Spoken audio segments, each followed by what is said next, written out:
My name is Mike Sullivan. I'm a former IRS agent. Welcome to my YouTube channel. My YouTubes are short, sweet, to the point. They give you the exact information that really you need to have.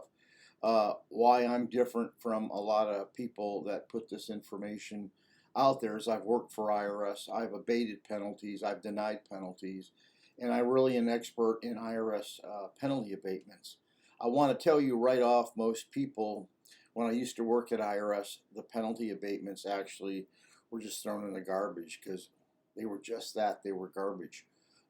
Most people think IRS has this magic wand and okay, a letter comes in and boom, penalties go away. Man, that is not the truth. Penalties and interest are a part of the American budget, and they become tax once the money is in fact owed. And IRS does not want to give that away. So a penalty is a very serious thing, and there's a lot of people who are do-it-yourselfers on YouTube. And if you have a small debt, you can do this yourself. But if you have a serious debt that you need to get rid of a penalty on, you really need to talk to a professional or on staff. I have former IRS agents, appellate agents. I'm sharing serious penalties. They're about $50,000, $60,000 and up.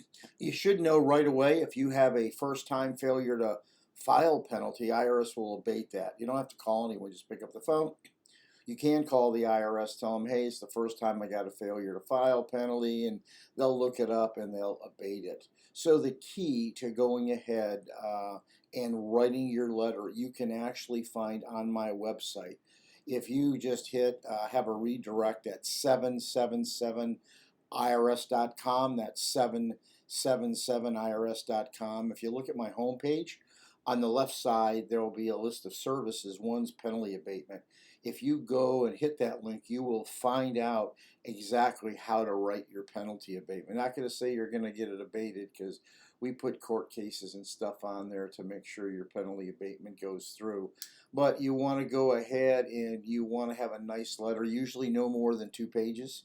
You want to make sure that you have facts, documentations, that it actually fits the timeline. You want to give a specific reason why why this did not why you weren't compliant. A lot of people just say something happened to them a couple months ago. You've got to convince IRS specifically with documentation you could not be compliant because of this reason, with affidavits, exhibits, and pictures if possible.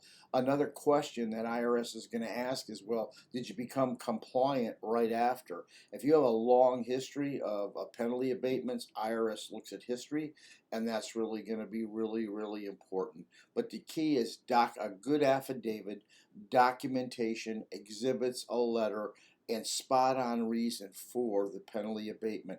If you're one off on a penalty abatement and don't hit the nail on the head, it's not going to go through. My guess is, I don't know, maybe when I was there, I'd accept one out of maybe 30 penalty abatements because they just didn't meet the criteria. So just please go ahead to my website, 777irs.com. That's the shorter version of the long name. And you will go find the whole affidavit you need on the website on the left side. If you have a large penalty abatement, you're wasting your time trying to get this through by yourself. One last thing. Usually the service center, when you send the initial penalty abatement and it gets denied, so always take your case to appeals. You have a much better chance going to appeals. That's why we have former IRS appellate agents on staff, because we know what we're doing. Have a good day.